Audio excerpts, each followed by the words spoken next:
O filme começa mostrando a base da corte marcial dos fuzileiros navais dos Estados Unidos, onde os marines estão enfrentando um treinamento de fazer suar até o último poro. É lá que conhecemos Ellison, uma verdadeira especialista nata no combate corpo a corpo, se destacando entre o pessoal. Só que, de repente, o instrutor parte para cima dela, lembrando-a de que não pode relaxar nem por um segundo, mesmo quando parece já ter vencido. Logo depois, entra em cena um agente secreto chamado Sam, que, surpresa, é tio de Ellison, e fica de boca aberta com as habilidades dela. Os dois se encontram mais tarde num bar para colocar o papo em dia. É aí que Sam revela a Ellison que está pensando em levá-la para a Casa Branca, e não é à toa, já que o general dos fuzileiros navais está na mesma vibe. Ellison fica toda animada com a ideia de servir lá, mas fica na dúvida se é apenas por causa do parentesco deles. Sam logo corta o papo, explicando que é porque ela é simplesmente a melhor entre todos os fuzileiros. Enquanto isso, as notícias começam a espalhar que o presidente dos Estados Unidos está planejando uma cooperação com a Astóvia, um país lá na Europa do leste pertinho da Rússia, especialmente quando o assunto é petróleo. E isso, apesar de muita gente ser contra a ideia. Mas o presidente está irredutível, principalmente no que diz respeito ao petróleo. No dia seguinte, na Casa Branca, rola um embate entre o presidente e a vice-presidente, que não está nada feliz com a decisão de cooperar com a Astóvia. Ela sabe que isso é polêmico, afinal, o petróleo lá é controlado pela máfia. Mas o presidente está decidido e não quer nem saber. Enquanto isso, Ellison, agora no corre da Casa Branca, recebe a missão de escoltar o presidente até a Astóvia para fechar o acordo. Mais tarde, Sam dá a notícia para Ellison de que ela vai junto com ele até a Astóvia no Air Force One, o avião top de linha dos Estados Unidos. Ellison fica toda chocada com a notícia, porque desde moleca sonha em voar nesse avião. Mas claro, antes de embarcar nessa aventura, a cena muda para Astóvia, onde o general Rodionov está furioso com a decisão do presidente. Ele está tão irritado que já fez um ministro de refém e manda seu braço direito dar um jeito nele, sem piedade. Como general que manda no petróleo da Astóvia, o Rodionov está morrendo de medo de ficar de fora do jogo se a Astóvia se aliar aos Estados Unidos, perdendo o controle da mina de ouro do país. Mudando a cena, a gente se depara com um piloto do Air Force One voltando para o lar docilar. Só que a recepção não é das melhores. O cara encontra sua família na maior saia justa, nas mãos dos capangas do tal de Rodionov, com Nikolai no comando da situação. O clima tá tenso, Nikolai tá lá fazendo suas exigências, querendo que o piloto mande um recado para a equipe do presidente, dizendo que ele vai dar um tempo no trampo no dia seguinte. Mesmo seguindo a ordem, o destino do piloto e sua família é cruel nas mãos de Nikolai. Enquanto isso, do outro lado da cidade, um agente americano tá lá, focado, tentando dar uma espiada nos dados da aeronave. O cara tá quase entrando no seu carro quando, do nada, leva uma rasteira e cai no chão, nocauteado por outro capanga do general Rodionov, o Dion. Esse Dion não perde tempo, vai direto ao ponto, acessando os dados que queria até que pimba. O grupo do Rodionov tá com tudo sob controle. Agora, foco na Ellison, que tá toda empolgadona para dar um rolê no Air Force One pela primeira vez. E não é para menos, né? A aeronave é um baita trambolho impressionante. Sam, que não é bobo nem nada, chama a Ellison para embarcar logo, que o presidente tá quase chegando. Falando no chefe, o presidente, também conhecido como Falcão, chega com toda a pompa e sobe a bordo. Lá dentro, ele é levado para o seu cantinho VIP, enquanto o avião se prepara para cortar os céus. Mas ó, a coisa tá feia, e eles nem desconfiam. Nikolai deu o bote e tá lá disfarçado de piloto, enquanto o Dion tá fazendo a limpa na parte de trás do avião. Já voando, um dos pilotos tenta dar um alô pro centro de controle, mas tá tudo mudo do outro lado porque o sistema foi sequestrado. Nikolai, que não tá pra brincadeira, dá um jeito nos pilotos e manda o recado pro Rodionov. Chefe, o Air Force One é todo nosso. No meio desse furdunço todo, tá rolando uma coletiva de imprensa no avião, e um jornalista metido a esperto pergunta pro presidente sobre uns acordos com a Astóvia. O presidente começa a explicar a parada do petróleo quando, de repente, Nikolai hackeia o sistema de som e deixa todo mundo de queixo caído anunciando o sequestro. Rodionov não perde tempo e manda o papo pelo interfone. Escutem aqui, o presidente está de mãos atadas, sequestramos tudo até o último satélite, então é melhor ele dançar conforme a nossa música. Nisso, o Sam, que é o responsável pela segurança, capta a mensagem e corre para colocar o presidente num esconderijo seguro, cercado de agentes para garantir que o chefe fique numa boa enquanto eles tentam desenrolar essa confusão toda. As coisas tomaram um rumo completamente inesperado. Sam, o chefe de segurança a bordo, assumiu rapidamente o comando da situação caótica. Com bastante calma, ele orientou todos os passageiros a manterem a serenidade e se agruparem na sala do meio, enquanto destacava um agente responsável para vigiar o grupo atentamente.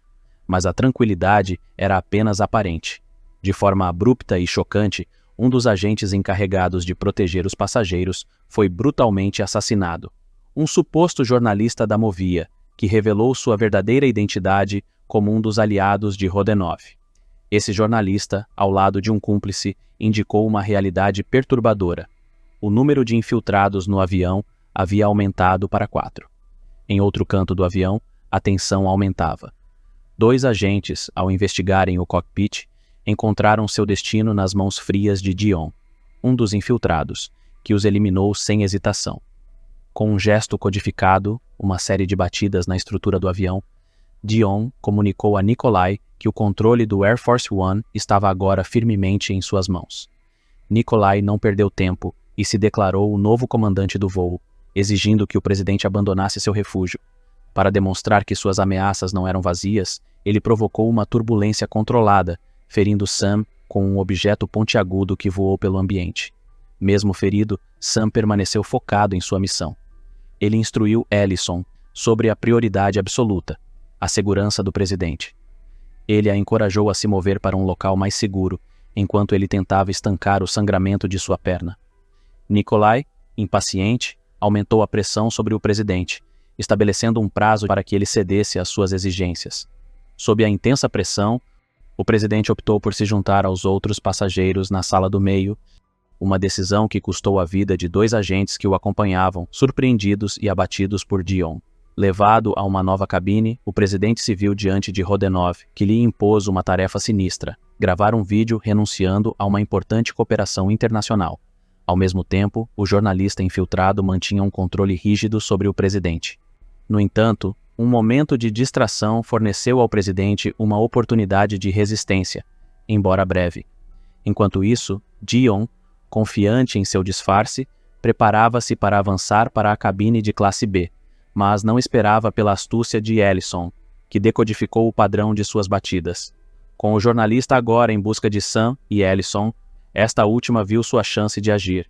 Utilizando suas habilidades em combate corpo a corpo, ela enfrentou Dion em um confronto tenso e com destreza e coragem conseguiu superá-lo, eliminando mais uma ameaça a bordo do avião sequestrado. A vibe muda completamente quando um dos capangas, que estava de boa mantendo a galera refém na cabine, percebe uma movimentação estranha na sala ao lado, onde o Sam estava. O cara tenta dar uma de valentão para cima do Sam, mas do nada, aparece o jornalista com uma arma em punho. Só que o jornalista tá por fora que o Dion já dançou, graças a Ellison. O jornalista, meio perdido, chama o Nikolai para dar uma checada no que tá rolando. Nikolai, então, põe o avião no piloto automático e vai ver qual é a do seu parceiro. Enquanto isso, a Ellison e o presidente estão lá, pensando no que fazer da vida. O jornalista, querendo mostrar serviço, ameaça a Ellison, falando que vai mandar o Sam pro beleléu se ela não se entregar. O jornalista, cheio de marra, tenta convencer o Sam a fazer a Ellison se entregar. Mas o Sam, que é dos bons, fala para Ellison focar na missão e proteger o presidente, porque no fim das contas, eles estão todos na mesma barca furada. O jornalista, sem paciência, resolve acabar com a história e dá um fim trágico no Sam e nos outros reféns.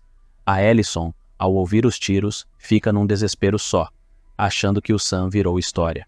Ela, numa rápida decisão, manda o presidente se preparar para uma saída estilo Hollywood, pulando de paraquedas do avião.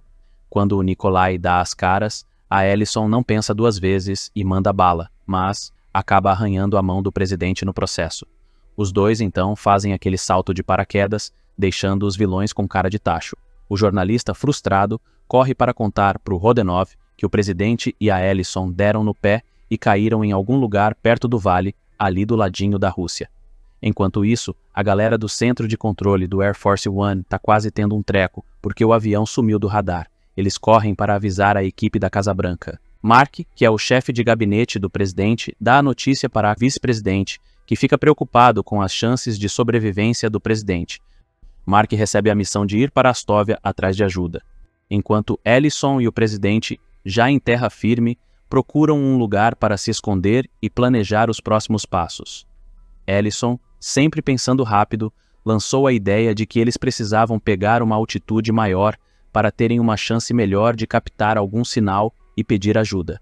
Enquanto isso, o general Rodionov não estava de brincadeira e mandou um monte de seus capangas vasculhar o vale atrás deles.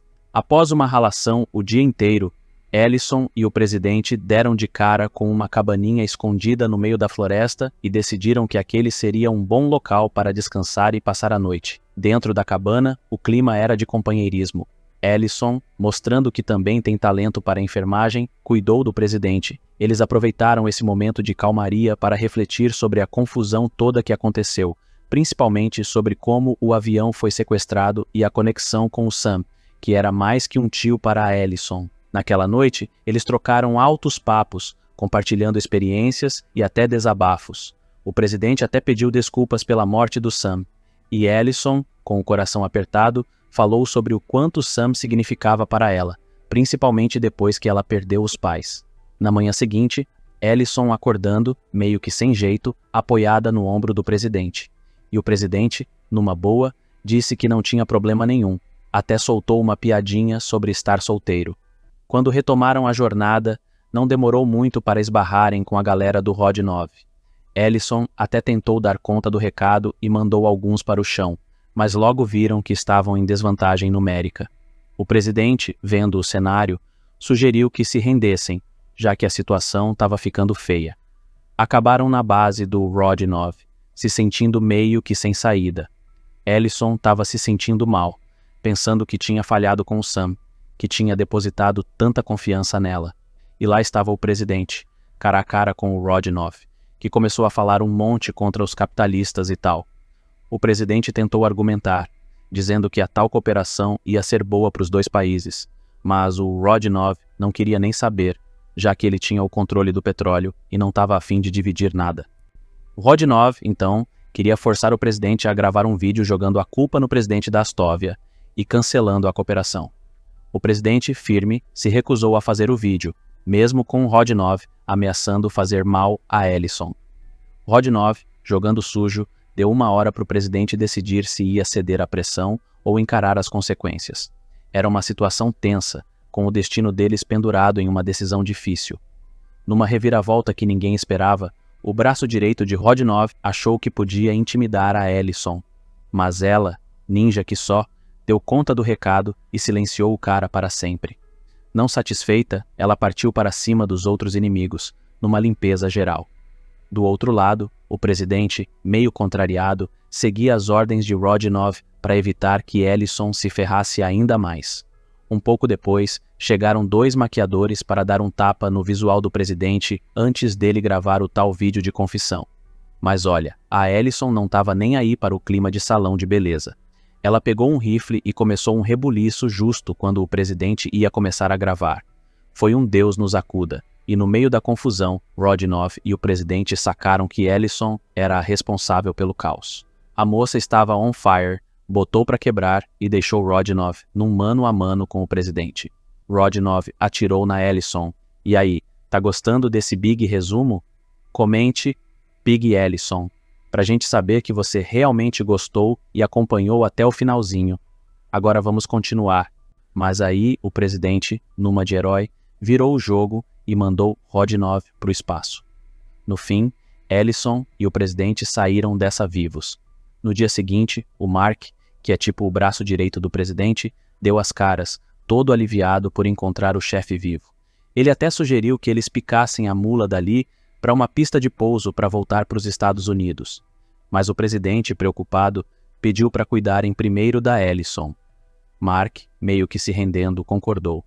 Aí a Ellison, que não é boba nem nada, Fez um teste com uns soldados das forças especiais que vieram tratar dela. Perguntou de um tal comandante Alex, uma história que ela inventou na hora. Os caras caíram como patinhos, dizendo que conheciam o tal Alex. Foi aí que ela sacou que tinha algo errado, já que Alex era o nome do cara da padaria perto da casa dela. Não deu outra. Ela desmascarou os traidores e o próprio Mark, que tentou uma gracinha com o presidente, mas acabou levando a pior por ela. Então, eles foram para a pista de pouso, mas o presidente, mostrando que também sabe pilotar, decidiu assumir o controle do avião. Lá no alto, ele fez a clássica pergunta para Allison sobre ter namorado, e ela disse que não. Depois, o presidente fez um discurso daqueles dizendo que tinha saído vivo da confusão e reafirmando a amizade com a Astóvia. E, para fechar com chave de ouro, ele lançou a ideia de pedir a Allison em casamento. E é assim que o filme se encerra.